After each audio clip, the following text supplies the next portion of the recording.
అచరిత్వా బ్రహ్మచర్యం అలబ్ధ్వా యౌవనే ధనం ధ్యాయంతి జీర్ణాః క్రౌంచావా పల్వలే క్షీణమత్స్యకే.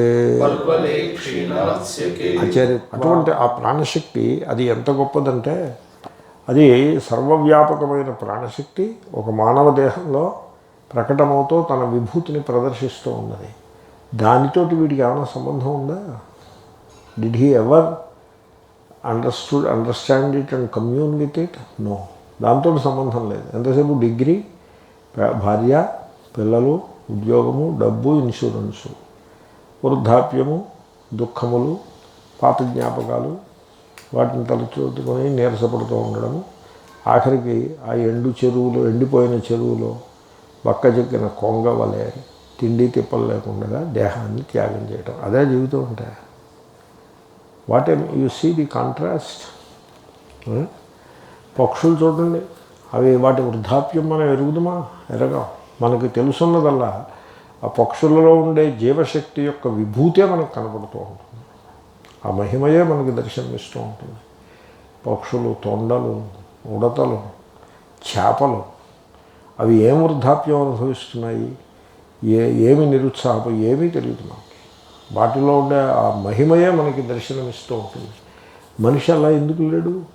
మనిషి ఆ జీవశక్తి యొక్క మహిమను ఎందుకని అనుభవానికి తెచ్చుకోలేకపోతున్నాడు? కారణం ఏంటంటే వీళ్ళు తమని తాము ఒక జీవయాత్ర అంటే ఒక ఉద్యోగం చేసి పెళ్లి చేసుకుని పిల్లల్ని కానీ ఇంకా మెకానికల్గా అదే ఉద్యోగం చేసుకుంటూ రిటైర్ అయ్యి పెన్షన్ సంపాదించుకోవటానికి తయారయ్యాడే తప్ప అంతకు మించి ఎక్కువ తయారీ వీడు చేసుకోలేదు. ఉపనిషత్తులలో కృతాత్మ అనే ఒక ప్రయోగం ఒకటి క్రితం. కృతాత్మ ముండకంలో వస్తుంది. వాడు తనను తాను తయారు చేసుకోవాలి. అలా తయారు చేసుకుంటే వాడు కృతార్థుడవుతాడు. కృతాత్మాన తనని తానే తయారు చేసుకోవాలి. వీళ్ళు అనుకుంటారు డెస్టినీ తయారు చేస్తుంది, గ్రహాలు తయారు చేస్తాయి, నక్షత్రాలు తయారు చేస్తాయి, కామ్యకర్మలు తయారు చేస్తాయి అని అనుకుంటారు. ఇప్పుడు 70 ఏళ్ల వాడిని 67 చేసిన కామ్యకర్మ వాడిని ఉద్ధరిస్తుందా, లేకపోతే వాడు తయారు చేసుకుంటే వాడు ఉద్ధరింపబడతాడా? He has to prepare himself for the old age, for the suffering, for the body deterioration. వీటన్నిటికీ కూడా వాడు తనని తాను ప్రిపేర్ చేసుకోవాలి. ఆ ప్రిపరేషన్ ఏమిటంటే he has to find his oneness with that life. ఆ లైఫ్ తోటి వన్నెస్ని వాడు ఆవిష్కరించుకుని జీవించాలి తప్ప ఆ ముసలితనం వచ్చే లోపల ఇవన్నీ పూర్తయిపోవాలి. బ్రహ్మచారిగా ఉండగానే వాడు ఆ సత్యాన్ని తెలుసుకోవాల్సి ఉంటుంది. తర్వాత ఇంట్రెస్టింగ్గా ఇక్కడ ధనశబ్దాన్ని వాడారు. అంటే యవ్వనంలో మధ్య వయస్సులో ఉండగా కొద్ది రూపాయలు పోగేసుకుని నువ్వు కుదువ పెట్టుకో, ఎక్కడైనా దాచుకో, సో దట్ వృద్ధాప్యంలో పిల్లల మీద ఆధారపడక్కర్లేదు అనే సెన్స్ వచ్చేట్లా ఉంది. అయితే అసలైన ధనము జ్ఞానమే ధనము. సో ఉపనిషత్ ప్రతిపాద్యమైన ఏ ఆత్మతత్వము గలదో దానిని తెలుసుకుంటే ధనము, అదే ధనము. ఆ ధనాన్ని యవ్వనంలో ఉండగానే మీరు సంపాదించుకోవాల్సి ఉంటుంది. యవ్వన శబ్దానికి మీరు మధ్య వయస్సు కూడా వేసుకోవచ్చు. ఇంకా వాడు ఇంకా కదలలేని స్థితి వచ్చేసింది, మంచం మీద పడి ఉంటే వాడు వేదాంత శ్రవణం ఏం చేస్తాడు? అలాగేం వర్కౌట్ అవ్వదు. కాబట్టి ఇంద్రియములు పటువుగా ఉన్నంత వరకే మీరు ఆ జ్ఞానం అనే ధనాన్ని సంపాదించుకోవాలి. ఆ పని చేయకపోతే మీరు ఆ ఎండిపోయిన సరస్సు దగ్గర ఉండే కొంగ వలె జీవితాన్ని ముగించవలసి వస్తుంది అని అంటాడు. కాబట్టి సో అసలు లైఫ్ వర్సెస్ లైవ్లీహుడ్ అని రెండు ఉన్నాయి. ఒక కవి అన్నాడు, జీవితం అంతా జీవించడంలోనే ఖర్చు అయిపోయింది అన్నాడు. ఎంత బాగా అన్నాడు. అంటే లైఫ్ అంటే ఏమిటో తెలియకుండానే లైవ్లీహుడ్ యాత్రలోనే లైఫ్ ఖతం అయిపోయింది. లైఫ్ అంటే తెలియనే లేదు, లైవ్లీహుడ్ తోటే వీడి జీవితం అయిపోయింది. అంటే లైఫ్ వర్సెస్ లైవ్లీహుడ్, జీవశక్తి వర్సెస్ జీవించుట వర్సెస్ జీవశక్తి. ఆ తేడా తెలుసుకోకపోవడం.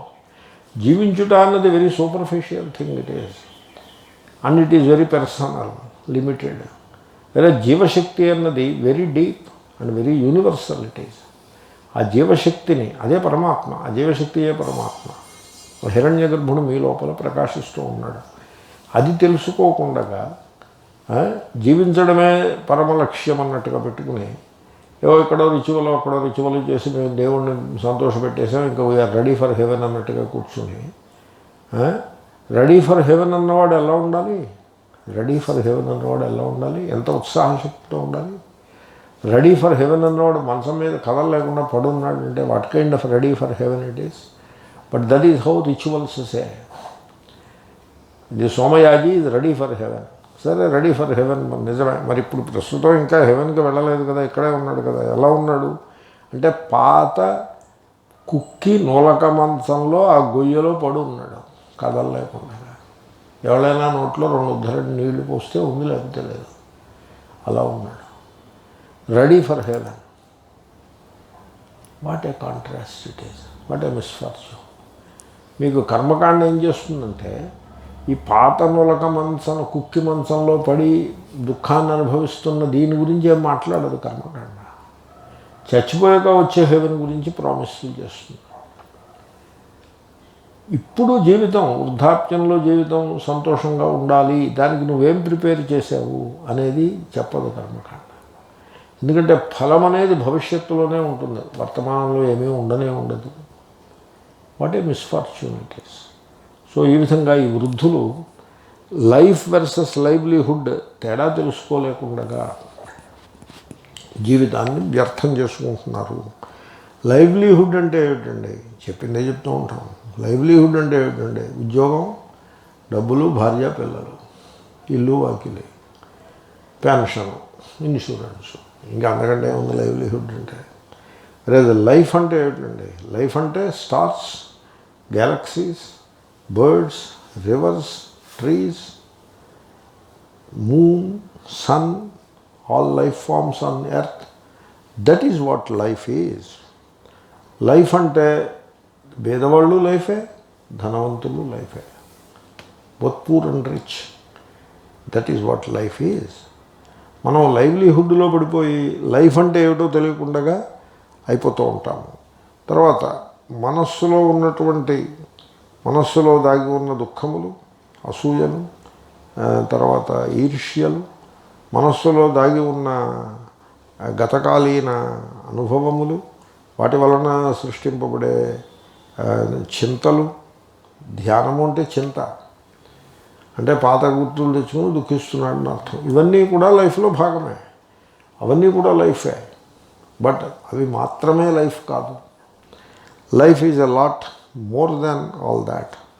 జనరల్లీ మనము లైఫ్లో ఎంత అర్థం చేసుకుంటున్నాము, ఎంత మనకి టచ్లోకి వస్తుంది అని కనుక చూసుకున్నట్లయితే టిప్ ఆఫ్ ది ఐస్బెర్గ్ లాగా మనం we are touching life like the tip of the Iceberg.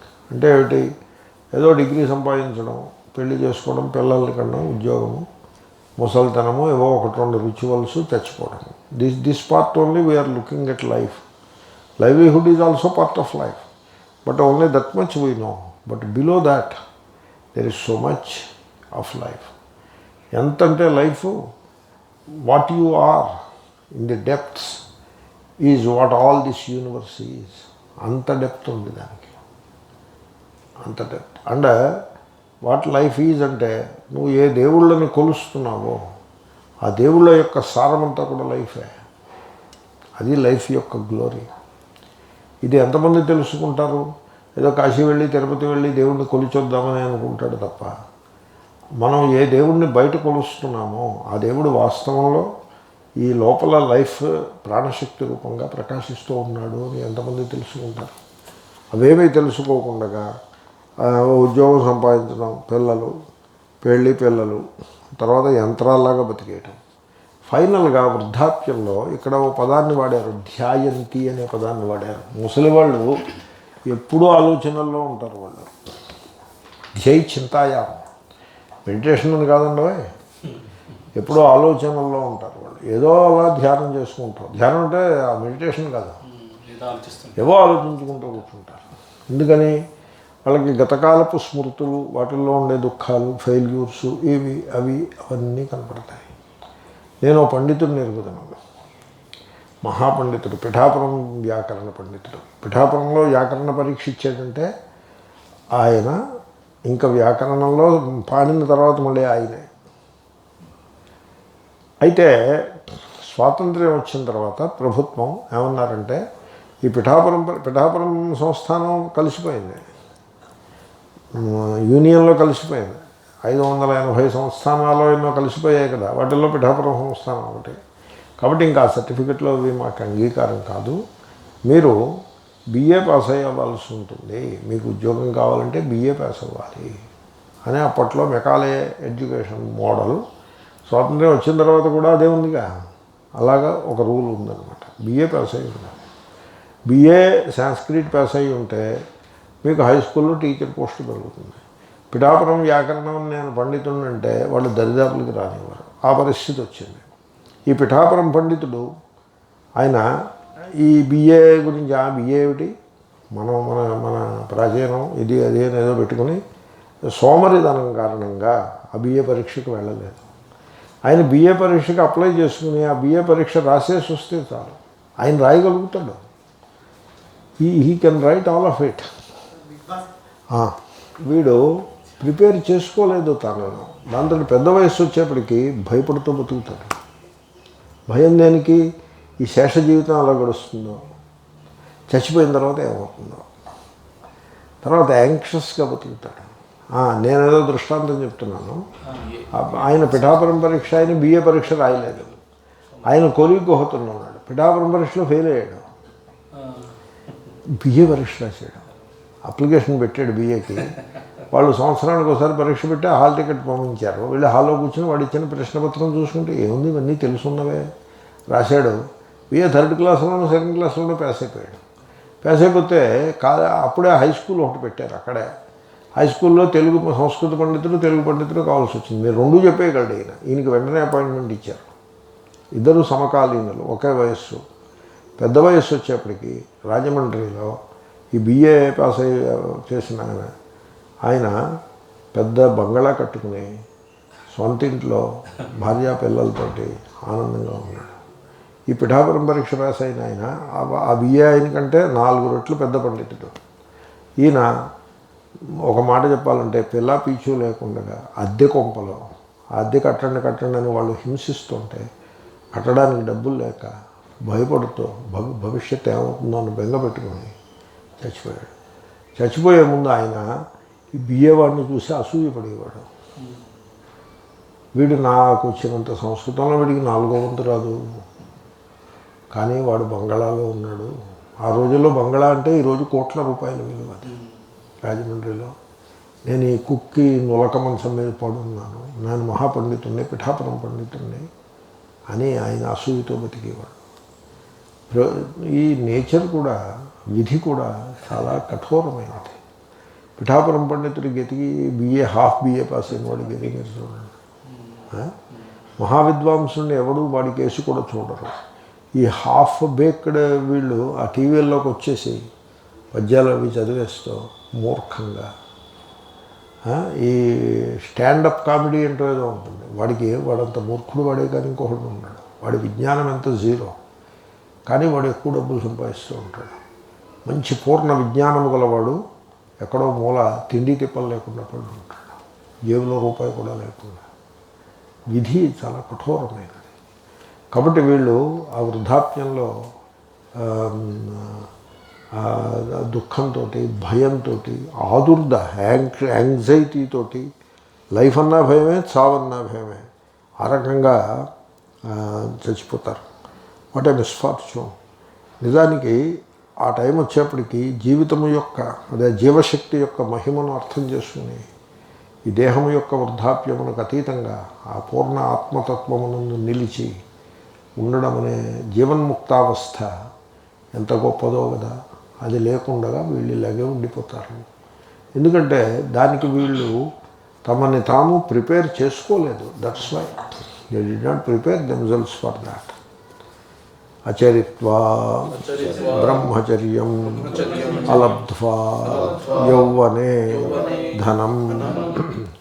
ధ్యాయంతి జీర్ణాః క్రౌంచాః వా పల్వలే క్షీణమత్స్యకే బ్రహ్మచర్యం యవ్వనమునందు అధ్యయనమును అచరిత్వ ఆచరించకుండా యవ్వనమునందు ధనమును జ్ఞానధనమును అలబ్ధ్వా పొందకుండా, అంటే జ్ఞానధనం వస్తే మిగతా ధనం కూడా వస్తుంది, అవేమీ చేయకుండగా జీర్ణాహ ముసలివారై క్షీణమత్స్యకే క్షీణించిన చేపలు గల పల్వలే నీటి పడియందు క్రౌంచాహ వా కొంగలు వలె ధ్యాయంతి చింతాభారముతో ఆక్రాంతమైన హృదయము గలవారై పడి ఉన్నారు అని. ధ్యాయంతి అంటే అర్థం చింత, ఏదో బెంగ, ఏదో ఆదుర్ద. కొంతమందికి కొడుకులు అమెరికా వెళ్ళిపోతారు, వీడు ఇక్కడ పడి ఉంటాడు ఓ పల్లెటూరులో, కొడుకు అమెరికాలో ఉంటాడు. ఇక్కడున్న కొడుకు ఏమీ చేయడు, అమెరికాలో కొడుకు అసలే చేయడు. వాడేం చేస్తాడు? అమెరికాలో కొడుకు ఏమంటాడంటే, మీరు ఎవరినైనా నర్సుని పెట్టుకోండి నేను డబ్బులు పంపిస్తానంటాడు. అని వాడు అలా ఎందుకంటాడో తెలుసిన, వాడు వచ్చి సేవ చేయడం నుంచి తప్పించుకోవడం కోసం అలా అంటాడు. వీడు ఉత్సాహంతో వాడు డబ్బులు పంపిస్తాడని నర్సుని పెట్టేసుకున్నాడు అనుకోండి, 2 నెలలు పంపించి 3వ నెల ఆలస్యం చేస్తాడు. ఈ nurse male nurse or female nurse, ఏమండి నా డబ్బులు ఇవ్వండి అని అడిగితే, ఇంకా అమెరికా నుంచి రాలేదు, అది నాకెందుకండి, మీరు నాకు డబ్బులు ఇవ్వండి అని కంగారు పెడుతూ ఉంటారు. వాడు ఆలస్యం చేస్తాడు, 3వ నెల ఆలస్యం చేస్తాడు, 3వ నెల కాకపోతే 6వ నెల ఆలస్యం చేస్తాడు. ఆ తర్వాత 1 నెల పంపించడు. అప్పుడప్పుడు విసుక్కుంటాడు, ఇలా ఎంతకాలం పంపించాలని విసుక్కుంటాడు. వాడికి ఏదో తన జేబుకు చిల్లు పడిపోయిందనే ఫీలింగ్ కలుగుతూ ఉంటుంది ఈ డబ్బు వస్తూ ఉంటాయి. వీడు ఇక్కడ యాంగ్జైటీ అయిపోతూ ఉంటాడు, డబ్బు రాలేదు ఓ సమస్య, నాకు తండ్రిని అనే లెక్క లేకుండా వాడు ఎలా ఉన్నాడో అని ఇంకొక బెంగ. ఇలా బతుకుతారు మనుషులు వృద్ధాప్యంలో. ఎందుకంటే వాళ్ళు తమని తాము సరిగ్గా ప్రిపేర్ చేసుకోలేదు. అకృతాత్మాన, జీవితాన్ని అర్థం చేసుకోలేదు వీళ్ళు. That's why they are living like that. బ్రహ్మచర్యం అచరిత్వా యౌవనే ధనం అలబ్ధ్వా జీర్ణాః క్షీణమత్స్యకే పల్వలే క్రౌంచా వా ధ్యాయంతి అచరిత్వా బ్రహ్మచర్యం అలబ్ధ్వా యౌవనే ధనం ధ్యాయంతి జీర్ణాః క్రౌంచా వా పల్వలే క్షీణమత్స్యకే అచరిత్వా బ్రహ్మచర్యం అలబ్ధ్వా యౌవనే ధనం పశ్చాత్తప్తాః పురాకృత్యైః శేరతే జీర్ణచాపవత్. నేను ఆ పిఠాపురం పండితుడు, నేను చిన్నప్పుడు చూశాను ఆయన. నా చిన్నతనంలోనే ఆయన అనుకుంటుంటే నేను 10 సార్లు విన్నాను. ఏమని? నేను ఆ రోజుల్లో బిఏ పరీక్ష రాసి ఉండాల్సింది అని అనుకుంటుంటే. పిఠాపురం పండితుడు ఆ రోజుల్లో, పిఠాపురం పండితుడు అంటే చాలా పెద్ద పండితుడు అండి. కాశీ పండితుడు తర్వాత మళ్ళీ పిఠాపురం పండితుడే. ఒకప్పుడు కాశీ పండితుడి కంటే ఎక్కువ పిఠాపురం పండితుడు అంటే. పిఠాపురం పండితుడు అయి ఉండి బిఏ పరీక్ష లేకపోవడం కారణంగా ఈ పిఠాపురం సర్టిఫికెట్ ఎవళ్ళు దాని కేసు కూడా చూడకపోవడం. ఆయన కావాల్సి వస్తే మొత్తం పాణిని వ్యాకరణం అంతా ఈ మూల నుంచి ఆ మూలకి అప్పచెప్తాడు. ఎవరికి కావాలో ఎవరికి అక్కర్లేదు ఆ పాణిని వ్యాకరణం. లోకల్ హై స్కూల్లో సంస్కృత శ్లోకాలు చెప్పాలి, దానికి ఈయన పనికిరాడు. ఆ బిఏ సర్టిఫికేట్ వాడు వచ్చి చెప్తూ ఉంటాడు. వాడు తెల్లని డ్రెస్ వేసుకుంటాడు, ఈయన పాతపడిపోయిన పంచె కట్టుకుని అంగవస్త్రం భుజం మీద వేసుకుని వేలమొహం ఎముకలు బయటపడి తిరుగుతూ ఉంటాడు. ఈయన వాడిని చూసినప్పుడల్లా తాపత్రయం, అయ్యో నేను రాసి ఉండదు. దీనికి తోడ ముసలావిడ ఉంటుంది ఇంట్లో. ఆవిడ కాఫీ టీ ఇచ్చి, ఆ పిఠాపురం పరీక్ష రాస్తే ఏమైనట్టు బిఏ రాసి ఉండద్దు అని సన్నాయి నొక్కులు నొక్కుతూ ఉంటుంది ఆడ. సన్నాయి నొక్కులు అంటే సన్నాయి కీ అంటూ ఉంటుంది చూడండి. ఆ రకంగా పిఠాపురం పరీక్ష రాస్తే ఏమైంది, మహావిద్వాంసులు సరే పాణిని తర్వాత మళ్ళీ మీరే పుట్టారు. పాణిని చంపి నువ్వు పుట్టేవాయా, నేనేం కాదంటం లేదు. మళ్ళీ పాళీని తర్వాత నువ్వే. కానీ ఏం లాభం, ఆయన చూడు ఆ పైజమా వేసుకుని తెల్లటి లాల్చీ కట్టుకుని ఆ పెళ్లి కొడుకులాగా వెళ్తున్నాడు హై స్కూల్కే. ఆయనకి పెన్షన్ వస్తుంది, రిటైర్ అవుతాడు, పెన్షన్ వస్తుంది. ఆయన భార్య ఒంటి నిండా నగలే. మనం ఇటు మూల వర్షం పడితే ఇక్కడ చిల్లు, ఇక్కడ వర్షం, అక్కడో బకెట్టు ఇక్కడో బకెట్టు పెట్టుకుని మనం బతుకుతాం. వాళ్ళు బంగళా వేసుకున్నారు ఈ మధ్యనే, బంగళా చూడు. కాదు ఆయనకి తెగంతం బాగా, తెగంతం నీకు వచ్చు కానీ ఏమిటి ఉపయోగం, ఆయనకి తెగంతం రాకపోతే ఇప్పుడు ఆయన నష్టం అయిపోయాడు అని భార్యతోటి వాదించుకుంటూ ఆయన్ని నేను చూసినప్పుడల్లా అప్పుడు ఆ చిన్నతనంలో అర్థం కాలేదు, ఆయనకున్న ఆ భారం నాకు అర్థం కాలేదు. ఆ పశ్చాత్తప్త అంటే చేయాల్సినప్పుడు చేయకపోగా తర్వాతి కాలంలో తాపమును అనుభవించువారు పశ్చాత్తప్త అంటారు. ఆ పశ్చాత్తాపాన్ని అనుభవిస్తూ ఉంటారు. ఏదో అయిపోయింది, ఉన్నదాంతో మనం సంతోషంగా ఉన్నామనే దృష్టి ఉండదు.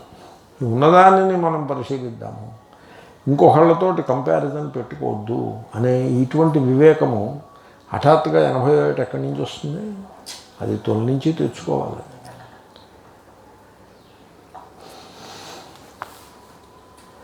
కాబట్టి మనం ఇంతకుముందు చేసినవి చేయనివి, అయ్యో ఆ పొరపాటు చేయకుండా ఉండాల్సింది, రెండో పెళ్లి చేసుకోకుండా ఉండాల్సిందే. రెండో పెళ్లి చేసుకున్నాడు, రెండో పెళ్లి చేసుకుని సర్వస్వం పోగొట్టుకున్నాడు. ఎందుకంటే వీడికి పెద్ద వయసు వచ్చేసింది. వీడికి పెద్ద వయసు వచ్చేప్పటికి ఇంకా రెండో పెళ్ళాం ఆవిడ పూలరథంలాగా మంచి ఉత్సాహంగా ఇటు చకచక తిరిగేస్తూ ఉన్నది. ఆవిడ వీడి ఆస్తి అంతా తన పేరు మీద రాయించేసుకుంది. వీడిని పాత లోకమంచంలో పడేసి వీడికి 2 మెతుకులు పెడుతూ వీడిని అలా పోషిస్తుంది ఆవిడేమో మంచి జమాజెట్టిలాగా రాజ్యాన్ని ఏలుకుంటుంది, జీవితాన్ని ఆమె ఎంజాయ్ చేసుకుంటుంది. వీడి మంచం మీద పడుకుని నేను రెండో పెళ్లి చేసుకోకుండా ఉండాల్సింది అని వీడు పశ్చాత్తాపడుతూ ఉంటాడు. ఆవిడ పెడితే కానీ తిండి లేదు. ఆవిడ నడుస్తుంటే ఇటును ఒంటి మీద ఉన్నటువంటి బంగారు ఆభరణములన్నీ గిలగిలా గలగల అంటూ ఉంటాయి. అవన్నీ వింటూ ఉంటాడు. ఇదంతా నిలబెట్టిన బంగారమే కదా అని కూడా తనలో తాను దుఃఖపడుతూ ఉంటాడు. ఆవిడ విసుక్కుంటుంది, ఏమిటే నిన్ను మనిషిని చేసింది నేను, నీ ఒంటి మీద ఉన్న బంగారం అంతా నేను ఇచ్చినదే, నేను పోతే నీకు ఇప్పుడు 50 ఎకరాల ఆస్తి నీ స్వంతం అవుతుంది, నిన్ను అడిగేవాడు ఎవడూ లేడు, నేను మంచం మీద పడున్నాను, నువ్వు నా మీద విసుక్కుంటావా అంటుంది. అంటే ఆవిడేమంటుంది, చాలు చేసావు ఘనకార్యం, నన్నేమో మంచి యవ్వనంలో ఉన్నటువంటి వాడికి ఇచ్చి పెళ్లి చేయడం చేత కాలేదు మా నాన్నకి, భేదవాడు కనుక గతి లేక నీకు ఇచ్చి పెళ్లి చేశాడు. నేను గతి లేక నీతో కాపురం చేసి ఇప్పుడు నీకు సేవలు చేస్తూ నీకు కాఫీలు టీలు అందిస్తూ ఉన్నాను, నాకేదో ఉపకారం చేశానంటావు ఏమిటి అని ఆవిడ తన వైపు కథని ఆవిడ వినిపిస్తుంది. అది విని అయ్యో అని దుఃఖపడతాడు, పశ్చాత్తప్తుడవుతూ ఉంటాడు. పశ్చాత్తప్త, ఈ తాపం ఏదో ముందు ఉంటే ఈ పొరపాట్లు చేయకుండా ఉండేవాడు. పశ్చాత్తప్త ఏం చెప్పుకుంటారు, వృద్ధాప్యంలో మానవుడు పడేటువంటి దుఃఖానికి. దీనికి అంతకీ కారణం ఏమిటంటే ఫోకస్ ఆ మెంటల్ తయారీ మీద లేకపోవటం. దేహాన్ని వీడు ఇప్పుడు ఉద్యోగం చేసి డబ్బులు సంపాదిస్తే నీకు దేహమునకు రక్షణ వస్తుందా, మనస్సుకి విజ్ఞానం వస్తుందా? దేహానికి రక్షణ కల్పించాడు, మనస్సుకి రక్షణ మనస్సులో ఉండే వివేకమే మనస్సుకి రక్షణ. ఆ వివేకం అనే ధనం లేకపోయింది, దాంతో యాంగ్జైటీ ఫియరు మిగిలే వీడికి. కాబట్టి ఎప్పుడూ కూడా సైకలాజికల్గా తనను తాను తయారు చేసుకోవటము, ఆ విజ్ఞానం అనే ధనమును సంపాదించుకోవటము, అది చాలా ఇంపార్టెంట్. అంటే ఎటువంటి స్థాయికి చేరుకోవాలంటే ఆరోగ్యవంతులను చూసి చాలా సంతోషంగా ఆశీర్వదించగలగాలి. డబ్బున్న వాళ్ళని చూసి అయ్యో పాపం వీళ్ళు దొరికిపోయారురా, ఈ ధనం అనేటువంటి వ్యామోహంలో పడిపోయారు వీళ్ళు ఏం బాగుపడతారు అని అనుకోవాలి తప్ప వాడికి ఉంది కానీ నాకు లేదు అని అనుకోకూడదు. అర్థం అనర్థం భావయ నిత్యం. ఆ రకంగా భావించి ఆ పెద్ద వివేకధనము వాడికి ఉండాలి. తర్వాత ఎవరైనా భోగాలను అనుభవిస్తూ ఉంటే మనం అనుభవించలేకపోయామే అనే తాపం గలవాడు మూర్ఖుడు. చూసి అదే వీళ్ళు భోగలాలసులు అయిపోయినారే, అనారోగ్యంతో బాధపడతారు. మనం ఇంత వయస్సు వచ్చినా కొద్దో గొప్ప ఆరోగ్యంగా ఉండగలిగేమో అంటే అది భోగములకు దూరంగా ఉండుట ఏ హేతువు కదా అని ఒక రకమైన సింపతి చూపించే స్థితిలో వీడు ఉండాలి. ఆ రకంగా వీడు తయారవ్వాలి. తనని తాను ఆ విధంగా తయారు చేసుకోవాలి. అది మానేసి ఆ యవ్వనంలో ఉన్నప్పుడు, మధ్య వయస్సులో ఉన్నప్పుడు ఆ వివేకాన్ని సంపాదించుకోకుండా ముసలిదనం వచ్చిన తర్వాత ఇంకెక్కడి నుంచి వస్తుంది వివేకము? అప్పుడు ఏం మిగులుతుంది? అందరినీ చూసి దుఃఖపడ్డమే మిగులుతుంది. ఆ రకంగా మనుష్యులు జీవితములను ముగిస్తున్నారు. అచరిత్వా బ్రహ్మచర్యం అలబ్ధ్వా యౌవనే ధనం పశ్చాత్తప్తాః పురాకృత్యైః శేరతే జీర్ణచాపవత్. బ్రహ్మచర్యం యౌవనమునందు వేదాధ్యయనమును ఆచరిత్వా ఆచరించకుండా యౌవనమునందు ధనం జ్ఞానమనే ధనమును అలబ్ధ్వా పొందకుండా పురాకృత్యై పూర్వము చేసిన పనులచే పశ్చాత్తప్తాః తరువాతి కాలమునందు తాపమును పొందుచున్న వారై. అది ముసలి వాళ్ళకి డెఫినేషను. జీర్ణాహకి డెఫినేషన్ ఏమిటి? పురాకృత్యై పశ్చాత్తప్తాః. యవ్వనంలో ఉన్నప్పుడు తప్పులు చేయడం, తర్వాతి కాలంలో దుఃఖించడం. ఇది ముసలి వాళ్ళ యొక్క లక్షణమేది. ముసలివారు ఎవరు అనగా తాము వయస్సులో ఉండగా తప్పుల్ని చేసి పెద్ద వయసు వచ్చిన తర్వాత ఏడుస్తూ కూర్చునేవారు అని డెఫినేషన్ ఇవ్వచ్చు. అది డెఫినేషన్ ఫర్ ది జీర్ణ. పశ్చాత్తప్తాః పురాకృత్యై. వారు జీర్ణచాపవత్ విరిగిపోయిన ధనుస్సు వలె శేరతే ఒక మూల పడి ఉందురు. అది ఇప్పుడు ధనుస్సు మంచి టెన్షన్లో ఉండి బాణం పెట్టి విసిరిగితే అది వెళ్ళి టార్గెట్ని కొట్టి ఇట్లా ఉందనుకోండి, ఆ ధనుస్సును ఏం చేస్తారు? భద్రంగా దానికి ఒక ప్లేస్ అది పెట్టి అక్కడ పెట్టి దానికి అలంకారాలు అవి చేసి దానికి ఆ నారిత్రాడు తీసి దానికి ఒక బాక్స్ ఒకటి పెట్టుకుని దాంట్లో భద్రం చేసి ఆ నారితాడికి కొబ్బరి నూనె ఏదో రాసుకుంటూ భద్రంగా పెట్టుకుంటారు.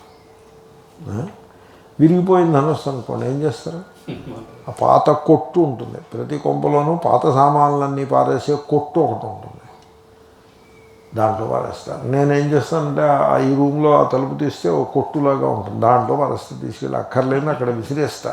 ఆ మూలపడి ఉంటాయి. ఎప్పుడైనా ఏదైనా కావాల్సి వస్తే వెళ్ళి దుమ్ము దులిపి లాగిలం బయటికి అక్కడ పారేస్తారు. వీడిని అలా పారేస్తారు. ఓ మూల ఓ కుక్కి నూలక మంచం మీద పారేస్తారు. కొంతమంది అయితే అరుగు మీద పెడతారు. పూర్వం అరుగులు ఉండేవి, లోపల గదులు ఉండవు. ఈ ముసలాయన సరిగ్గా స్నానం అది కూడా సరిగ్గా చేయలేడు. అంచేత వీడిని లోపలే పెట్టుకుంటారు, శుభ్రంగా పెట్టుకుంటారు లోపల. అమ్మగారు లోపల ఉండడానికి అంగీకరించారు. అంచేత వీడి మంచాన్ని అరుగు మీద వేస్తారు. వీడి నులక మంచం, ఎరుగుదరా నులక మంచం అంటారు, అది అరుగు మీద వేస్తారు. వీడు అరుగు మీద పడుకుని ఉంటాడు. ఎవరు ఇంటికి ఎవరు వచ్చినా ఈ ముసలి పీనుగుని దాటుకుని లోపలికి వెళ్ళాలి. పీనుగు అంటే శవము అని అర్థం. ఇంకా శవం కాలేదు, శవం అవడానికి సిద్ధంగా ఉన్నాడని. సో భవిష్యద్వా ఏదో వర్తమానాన్ని కూడా భవిష్యత్తులాగా మనం వాడచ్చు. అలాగ పాడిన సూత్రం ఉంటుంది. కాబట్టి పీనుగు అంటే పీనుగు భవిష్యమాన అని, భవిష్యత్ పీనుగు అని అర్థం. ఇప్పుడు సో ఆ రకంగా పడి ఉంటాడు. వీళ్ళు ఈ వృద్ధాప్యంలో ఇలా ఉంటారు, అయ్యో అని తన ఆక్రోశమును ఆయన వెళ్ళిబుచ్చుతున్నాడు.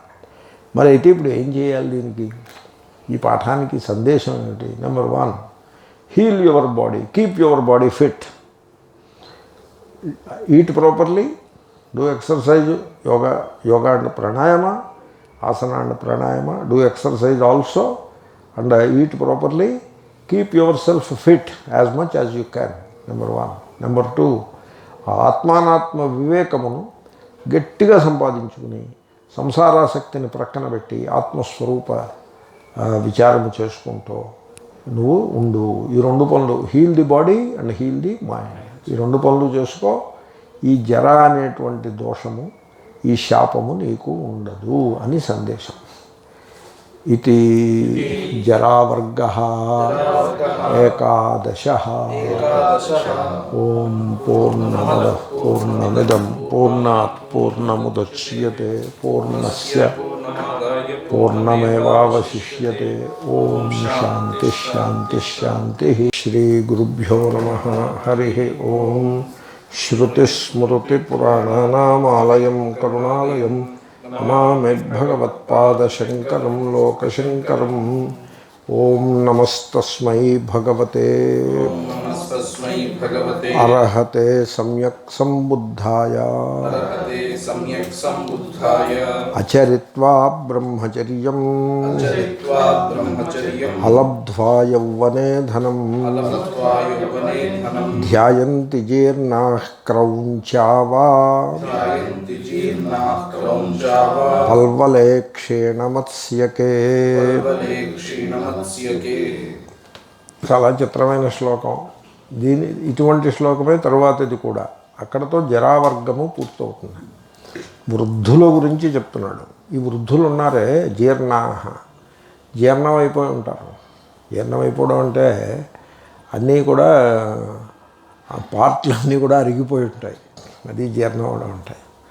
ఓకే, అన్ని పార్ట్లు అరిగిపోతాయి. ఓల్డ్ అంబాసిడర్ కారు ఉందనుకో, అన్నీ అరిగిపోతాయి. ఈ పూజ్య స్వామీజీ దృష్టాంతం, మంచి దృష్టాంతం. ఓల్డ్ అంబాసిడర్ కార్లో అన్ని పార్ట్లు అరిగిపోయి ఉంటాయి. అన్ని పార్ట్లు గడగడ సౌండ్లు చేస్తూ ఉంటాయి. సౌండ్ చేయకూడని పార్ట్లు, అసలు ఏ పార్ట్లు సౌండ్ చేయకూడదు, అవన్నీ సౌండ్ చేస్తూ ఉంటాయి. ఒకే ఒక సౌండ్, ఇది కొసమెరు పడ్డారు, సౌండ్ చేయాల్సిన ఒకే ఒక పార్ట్ హార్న్, అదొక్కటి సౌండ్ చెయ్యదు, అది కూడా పాడైపోయి ఉంటుంది. అది మినహాయించి మిగతా పార్ట్లన్నీ సౌండ్ చేస్తూ ఉంటాయి. ఈ ముసలి వాళ్ళు అలా ఉంటారు, శిథిలం అయిపోయి ఉంటారు. అంచేతనే నేను పాఠం చెప్పాను డైమండ్ పాయింట్లో. వాళ్ళు చాలా మటుకి చాలామంది అర్థం చేసుకుని దాని యొక్క ప్రయోజనాన్ని వాళ్ళు పొందుతున్నాము అని కూడా చెప్పారు నాతోటి. నేను ముసలివాడను అని అనుకోకూడదు. అలా 1-10 సార్లు సంసారం ఉంటుంది, పోదో పట్టాన. దాన్ని పోగొట్టుకోవడం మాట దేవుడు ఎదుగు, దాన్ని అలా పెంచుకుంటూ పోవడం, మరింత బలం చేసుకోకూడదు. నేను రిటైర్ అయిపోయాను, నాకు పెన్షన్ వస్తుంది, నేనేమో షష్టి పూర్తి చేసేసుకున్నాను. దీంట్లో మళ్ళీ రిలిజియన్ ఒకటి, షష్టి పూర్తి అయిపోయింది, సప్తతి పూర్తి అయిపోయింది, అశీతి పూర్తికి సిద్ధంగా ఉన్నాను, ప్రతి సంవత్సరం పండగ పుట్టినరోజు చేసుకుంటున్నాను, నాకు కొడుకులు కోడళ్ళు కూతుళ్ళు మనవాళ్ళు అల్లుళ్ళు మనవాళ్ళు వచ్చేసారు, ముని మనవాళ్ళు కూడా వచ్చే అవకాశం ఉంది, నేను 70 ఏళ్ళు వచ్చేసేయి 80 ఏళ్ళు వచ్చేసేయి అని అలాగా జరామరణం ఇచ్చంత చ్యవంతే తన్మనీషయ. దట్ ఈజ్ ది మనీష అంటే మనస్సుని దాని మీద ఫిక్స్ చేసి పెట్టేసుకోవటం. అలా ఉండకూడదు. ఎప్పుడైనా మాట వరుసకి కొంచెం వయస్సు పెద్దది అని సందర్భాన్ని బట్టి చెప్పవచ్చు. సందర్భం అనేది ఒకటి ఉంటుంది. చూడాయా, మీరు కుర్రాళ్ళు పెద్దవాళ్ళలాగా నీరసంగా ఉండకండి, ఉత్సాహంగా ఉండండి అనో, లేకపోతే నేను పెద్దవాడను మీరు కొంచెం నాకు హెల్ప్ చేయండి అనో సందర్భాన్ని బట్టి చెప్పడంలో తప్పు లేదు. ఇంకా అదే ఒక ధోరణి కింద పెట్టుకోకూడదు. పెట్టుకుంటే ఐడెంటిఫికేషన్ బిగుసుకుపోతుంది. అంతకుముందు దాకా ఉండే దేహంలో ఉండే సమస్యలు ఓ ఎత్తు, ఈ ఐడెంటిఫికేషన్ వల్ల వచ్చే మానసిక ఆధి బాగా బలపడుతుంది. వ్యాధికి తోడు ఆధి బలమవుతుంది.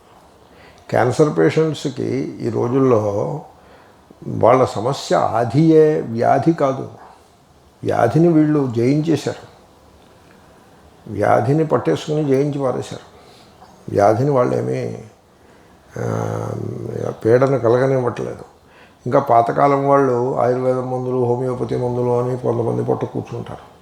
వాళ్ళు సఫర్ అవుతారు. నొప్పి వస్తే ఆ ఆయుర్వేద మందు వేసుకుని ఆ నొప్పి పోదు, ఏమీ అవ్వదు, అలాగే సఫర్ అవుతూ ఉంటాడు. కడుపులో పొట్టు వస్తే హోమియోపతి వేసుకుని అదేం పోయేది ఏమీ కాదు, అలా సఫర్ అవుతూ ఉంటాడు. అదే మీరు యూ గో టు అలోపతి, వాళ్ళు మిమ్మల్ని సఫర్ అవ్వనివ్వరు. మీరు if you want to suffer, that is your choice. But if you don't want to suffer, they have no reason to make you suffer. ఇది జయించి పారేశారు వాళ్ళు. ఎనస్థీషియా పెట్టేసి ఇది పెట్టేసి అది పెట్టేసి జయించి పారేశారు. ఎవడో సఫర్ అవ్వడు. అమెరికా లాంటి చోట ఎవడో సఫర్ కాడు. ఫిజికల్ సఫరింగ్ని జయించి పారేశారు. కానీ మానసిక సఫరింగ్ని ఎలా జయిస్తారు? అది ఎక్కడికి పోతుంది? ఆ ఫిజికల్ హీలింగ్ చేస్తున్నారే తప్ప మెంటల్ హీలింగ్ లేదుగా. ఇది నేను చెప్తున్నది మెంటల్ హీలింగ్ ప్రాబ్లం చెప్తున్నాను. నేను ఫిజికల్ హీలింగ్ ప్రాబ్లం చెప్పట్లేదు. బాడీ ముసలిదవడం అన్నది ఫిజికల్, దాన్ని నేను ముసలివాడను అన్నది మెంటల్. నేను సూత్రం చెప్పాను. ఈ సూత్రాన్ని చాలామంది ప్రశంసించారు, బాగుంది ఈ సూత్రం అన్నారు. అది కైండ్ ఆఫ్ ఒరిజినల్ ఏమో అని నాకు అప్పుడప్పుడు అనిపిస్తుంది. ఇది మన ఒరిజినల్ అయి ఉంటుంది. అదేంటంటే ప్రపంచంలో రోగానికి చికిత్స గలదు, రోగికి చికిత్స లేదు. డాక్టర్లు రోగాన్ని చికిత్స చేస్తారు, రోగికి చికిత్స చెయ్యరు. ఇండియాలో, అమెరికాలో రోగానికి చికిత్స చేయాలి, రోగికి చికిత్స చేయాలి. అంచేతే అక్కడ డాక్టర్లు చాలా స్ట్రెస్ అవుట్ అయిపోతూ ఉంటారు. అయితే వాళ్ళకి డబ్బులు కూడా ఎక్కువ ఇస్తారు, ఎందుకంటే చాలా ప్రెషర్లో పడిపోతారు. వాడు రోగానికి చికిత్స చేస్తే సరిపడదు, రోగికి చికిత్స చేయాలి. 80 ఏళ్ల వాడికి హార్ట్ హార్ట్ ట్రాన్స్ప్లాంట్ చేస్తాడు, అది సరిపడదు. ఆవిడని ఓదార్చి సంతోషపెట్టి ఉత్సాహపరిచి ఇంటికి పంపించాలి, అదో పని. ఇండియాలో అలా చేసి టైం ఉండదు. వాళ్ళు రోగానికే చికిత్స చేస్తారు, రోగికి చికిత్స చెయ్యరు. రోగిని బ్రతిమలాడుట, బామాలుట, ఈ పనులు ఏమీ చెయ్యరు వాళ్ళు. టైం ఉండదు ఇక్కడ. సో ది పాయింట్ ఈజ్, రోగమునకు చికిత్స వేరు, రోగికి చికిత్స వేరు. రోగికి చికిత్స కావాలంటే వేదాంత గీత క్లాస్లో కూర్చుంటే రోగికి చికిత్స వస్తుంది. రోగానికి మీరు అలోపతికి పొండే. ఆయుర్వేదంలో వర్కౌట్ అయ్యేది ఏమి ఉండదు. ఏవో కొన్ని ఉంటాయి. కడుపులో మీకు హెల్త్ బాగుండాలంటే త్రిఫల చూర్ణము మంచిది, గో ఫర్ ఇట్. అలాంటివేవో కొన్ని ఉంటాయి, I do not deny. Okay, కంఠానికి తేనె అల్లం మంచిది, good, go for it. Okay, తలపోటు గట్టిగా ఉంది, నిద్ర పడట్లేదు, I will give you a tablet, take it. Okay, దేనికి అదే. కాబట్టి రోగానికి చికిత్స గలదు, రోగికి చికిత్స లేదు. ఇక్కడ ఈయన ముసలిదనం గురించి చెప్పట్లేదు, రోగం గురించి చెప్పట్లేదు, ముసలి వాళ్ళ గురించి చెప్తున్నాడు, రోగిష్ఠి వాళ్ళ గురించి చెప్తున్నాడు. జీర్ణా, శరీరం జీర్ణం, దాన్ని ఎవడూ తప్పించుకునేది లేదు. బుద్ధుడికైనా సమానమే, రాముడికైనా సమానమే, మీకు నాకు కూడా సమానమే. మనిషి జీర్ణ, అది బుద్ధుడు కాదు, రాముడు కాదు, మనమే అలా అవుతూ ఉంటాం. That is our misfortune. ఇది ఒకటి గమనించదగ్గది. లైఫ్ గురించి చెప్తున్నాడు ఆయన. ఈ ముసలిదనం వచ్చిన తర్వాత దేహాభిమానం పెట్టుకుని వాళ్ళు చాలా దుఃఖిస్తూ ఉంటారు. కానీ ఆ తృష్ణ, ఆ ధనమునందలి తృష్ణ పోదు. ఈయనకో దృష్టాంతం చెప్పాడు. ఇప్పుడు ఈ కొంగలు మేము చిన్నప్పుడు చూసాం. ఒక చెరువు ఉంటుంది ఊరు బయట. ఆ చెరువు సరిగ్గా మెయింటైన్ చేయరు. It is used as a public toilet and everything is dumped in to that చెరువు. మన వాళ్ళు చెరువులను రాజా మహారాజా తవ్వించారు. వాళ్ళు దేశోపకారం కోసం తవ్విస్తే మన మోడర్న్ సొసైటీ చెరువులను తగలబెట్టి పాడు చేసి పెట్టింది. సో ఆ చెరువు ఒకటి ఉంటుంది ఊరు బయట. ఆ చెరువులో నీళ్లు ఉంటాయి, వర్షాకాలంలో నీళ్లు ఉంటాయి. వేసవికాలం వచ్చేప్పటికి నీళ్లు ఎండిపోతూ ఉంటాయి. మిగతా వర్షాకాలంలో మీకు కొంగలు అవి ఉంటాయి, ఎందుకంటే చేపలు పట్టుకుంటాయి. అక్కడ నిలబడి ఉంటుంది ఒక కొంగ, అలానే ఒంటికాల మీద నిలబడుతుంది. కొంగ ధ్యానము అంటారు దీన్నే, బక ధ్యానము. అలా నిలబడి అలా చూస్తూ ఉంటుంది. ఏదైనా చేప ఏదైనా ఇలా పాక్కుంటూ వస్తే దానికి కనపడుతుంది, ఎందుకంటే నీళ్లు చాలా తక్కువ ఉన్నాయి కదా, ఆ చేప కనపడిపోతుంది. లుటుక్కునే దాన్ని పట్టుకొని మింగుతుంది. మింగి మళ్ళీ అలా ధ్యానం చేసుకుంటూ ఉంటుంది. ఇది బకధ్యానము అంటారు. సో ఆ రకంగా ఆ క్రౌంచ పక్షి అంటే కొంగ అనుకోండి. క్రమంగా ఏమవుతుందంటే చేపలన్నీ అయిపోతాయి, కొత్త నీళ్లు లేవు, నీళ్లు ఎండిపోతూ ఉంటే చేపలు అయిపోతాయి. అది ఎంతసేపు నిలబడి ఎంతసేపు ధ్యానం చేసినా దానికి ఒకసారంత చేప కూడా దొరకదు. ఆ పరిస్థితి వచ్చినప్పుడు ఆ కొంగ ఎక్కడికి వెళ్ళడం లేదు, ఎందుకంటే నీరసంగా ఉంటుంది, తిండి లేదు, ఎక్కడికి వెళ్తుంది? వేసవి కాలంలో 45 degrees సెంటిగ్రేడ్లో ఎక్కడికి వెళ్తుంది ఆ కొంగ? ఆ సరస్సు దగ్గరే, ఆ ఎండిపోయిన చెరువు దగ్గరే అక్కడే పీతలు, నత్తగోళ్ళలు ఇలాంటివి ఏమైనా ఉంటే వాటిని వెతుక్కుంటూ ఇటు అటు నీరసంగా తిరుగుతూ అక్కడే పడుకుంటుంది పొద్దున్న నుంచి సాయంకాలం దాకా. ఏదో కొంత మెక్కి మళ్ళీ ఎక్కడికో పోతుంది. సో ఆ కొంగని చూసి ఈ ముసలి వాళ్ళు ఆ కొంగని పోలి ఉన్నారు, ఆ కొంగల వలె ఉన్నారు. వీళ్ళకి ఏమిటంటే ఆ తృష్ణ తీరలేదు ఇంకా, కాబట్టి ఇటు అటు చూస్తూ ఉంటారు, ఆ తృష్ణతోటి చూస్తూ ఉంటారు. ఆ కొంగ చేప కోసం చూస్తున్నట్టుగా.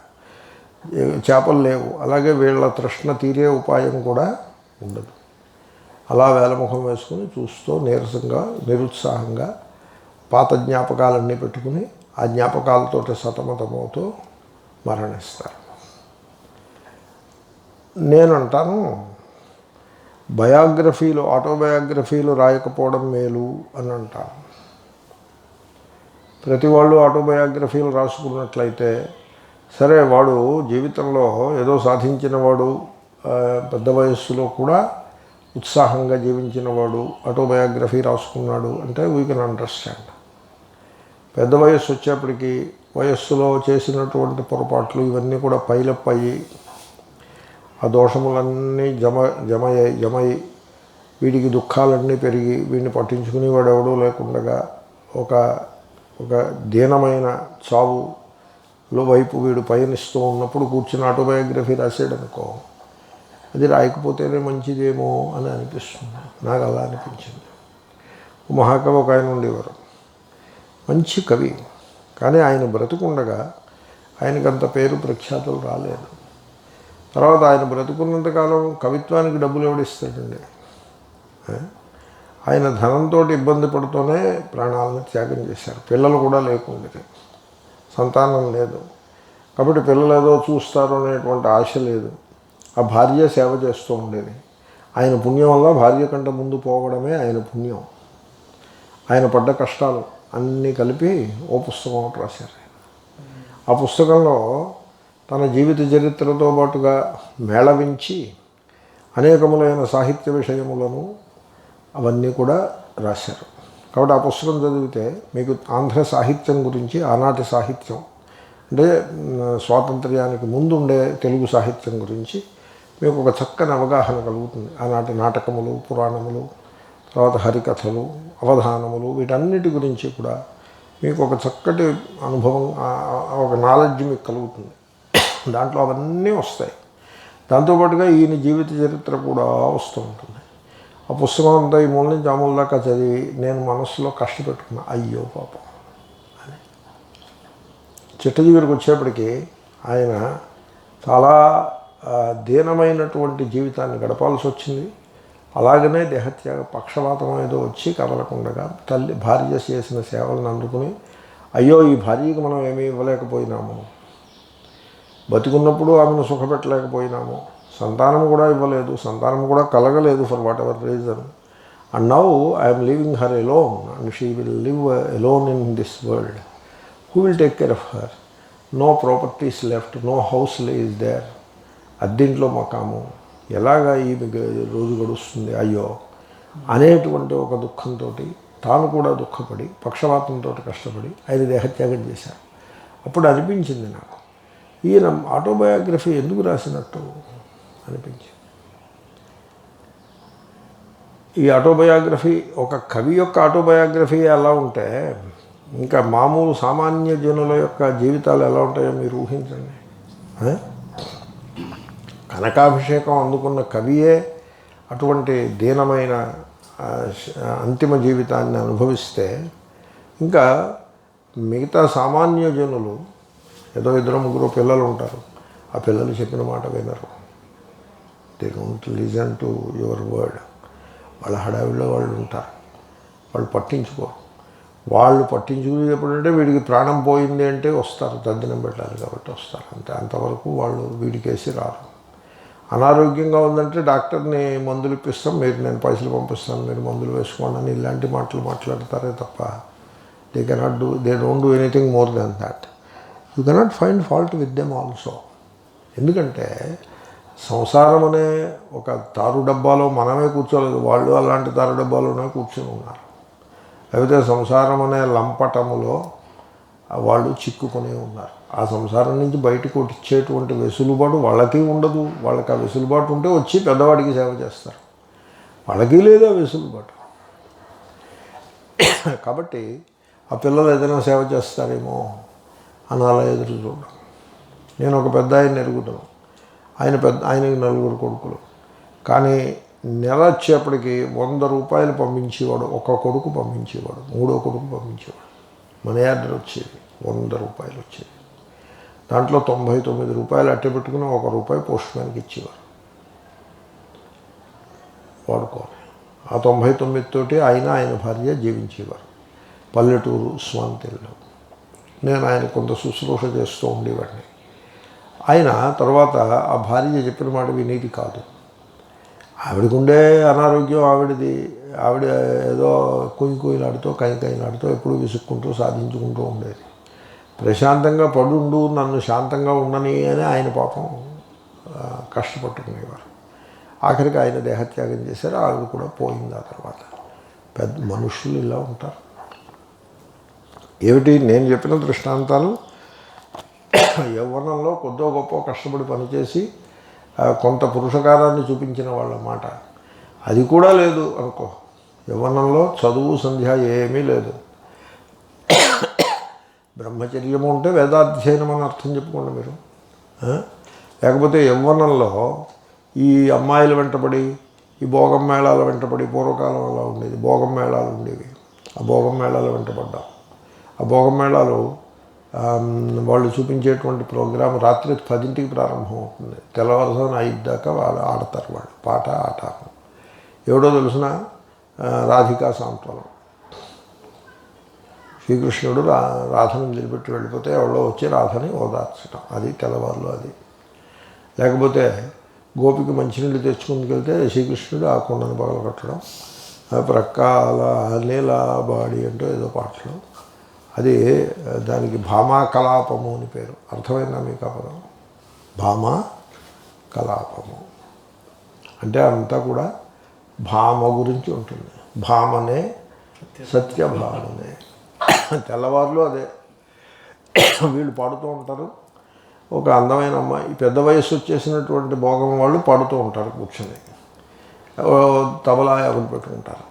ఓ తెలుగు పండితుడు ఒక ఆయన్ని పెట్టుకుంటారు, ఆయనకేమో హాస్యగాడు అనే పేరుతోటి ఆయన మధ్యలో ఏమే భామ ఎందుకే అంత దుఃఖిస్తున్నావు అంటూ ఉంటాడు.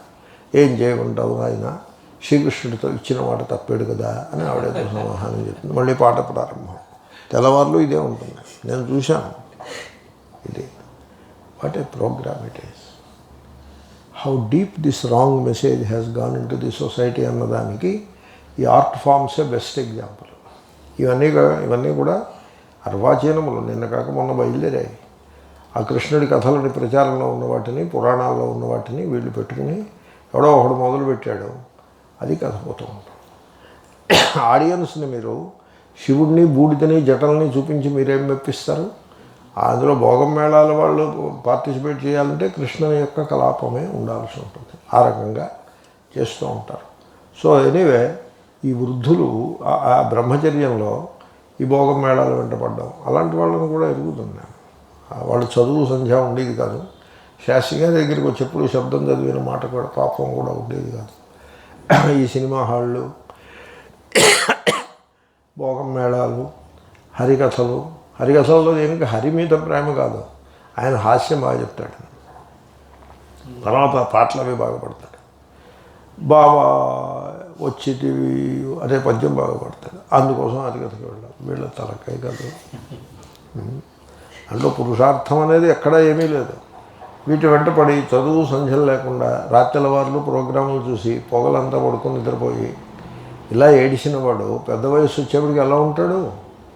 ఎవడు రెస్పెక్ట్ కూడా ఇవ్వడు. ఊళ్ళోవాడు రెస్పెక్ట్ ఇవ్వరు, కొడుకులు రెస్పెక్ట్ ఇవ్వరు. అలాగే వృద్ధులలో మూలపడి ఉంటాడు. ఇంతకంటే జీవితం వృద్ధాప్యంలో అంతకంటే వేరే ఉంటుంది అని అంటున్నాడు ఆయన. నేను మాట చెప్తా, జీవితం అనగా ఏమి? జీవితం అంటే ఏమిటి? మన సమాజాన్ని మీరు పరిశీలించినట్లయితే ఎలా ఉందో తెలుసునా? జీవితం అంటే ఏమిటంటే, జీవితం అనగా స్కూల్లోనూ కాలేజీలోనూ చదువుకుని ఓ డిగ్రీ ఒకటి సంపాదించి దాన్ని అడ్డం పెట్టుకుని ఓ ఉద్యోగం సంపాదించి దాన్ని అడ్డం పెట్టుకుని ఓ అమ్మాయిని పెళ్ళాడి పిల్లలను కని వాళ్ళని పెంచి ఇంట్లో ఉండి ఆ తర్వాత మెకానికల్గా యాంత్రికంగా అయిపోవడం. అలా రోజులు గడిచిపోతూ ఉంటాయి. వీడు ముసలాడైపోతాడు. ఆ దుఃఖాలు, ఇమోషన్స్ ఇవన్నీ కూడా గుర్తు చేసుకుంటూ దుఃఖపడుతూ ఆఖరికి చూసేవాడు లేకుండా ఉన్నాడో లేడో. చూసేవాడు ఉంటే మాత్రం వీడు ఉద్ధరించేదే ఉంటుంది. ప్రాణాలను విడిచిపెట్టడం. This is life. What a life it is. జీవితం అంటే చూడండి, ఓ చదువు, ఓ డిగ్రీ, ఓ ఉద్యోగం, బ్రతికున్నంతకాలం యాంత్రికంగా ఉద్యోగం చేసి డబ్బులు సంపాదించుకుని రిటైర్ అయిన తర్వాత వృద్ధాప్యపు కోరలలో చిక్కుకుని దేహమును త్యజించుట, అదే జీవితం అంటే. అంతేనా?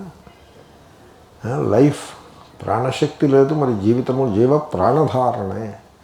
ఆ ప్రాణధారణే అనే సెన్స్లో మీరు ఆ జీవశబ్దాన్ని మీరు ఆలోచించండి. ప్రాణధారణం అనగా నెట్టిది ఏమిటో తెలుసునా? ప్రాణధారణము అంటే ఆ ప్రాణశక్తి అంటే ఏమిటో, అది హిరణ్యగర్భుడది. ఆ ప్రాణశక్తి by which you are talking, you are listening, it is Hiranyagarbha. అది కేవలము ఇక్కడ ఇంద్రియములను నిలబెట్టడం మాత్రమే కాదు, అది సర్వవ్యాపకమై ఉన్నది. ఆ తొండ, ఆ ఈగ, ఆ దోమ, ఆ పక్షి, ఆ పశువు, వీటన్నిటి యందు కూడా అది విస్తరించి ఉన్నది. ఆ ప్రాణశక్తి చాలా లోతుగా ఉన్నది. ఇది విస్తారము. Okay, not only it is widespread, but also is very deep. అంటే మీరు కనుక మీ ప్రాణశక్తిని, మీ దగ్గర ఉన్న ప్రాణశక్తిని మీరు ఎగ్జామిన్ చేసి ఆ శ్వాసని ఆలంబనంగా చేసుకుని ఓంకారాన్ని పట్టుకుని ఆ ప్రాణశక్తిని కనుక మీరు అధ్యయనం చేసినట్లయితే, you study the prana. This is Bhagwan Buddha's Vipassana. Just observe the prana, you will discover many many many many things. ఆయన అన్నీ అలాగే డిస్కవర్ చేసుకుంటూ వచ్చాడు. సుఖదుఖములు అశాశ్వతములు అని డిస్కవర్ చేశాడు. డిస్కవర్, ఉపన్యాసం చెప్పడం వినడం కాదు, discover. For him it is a discovery.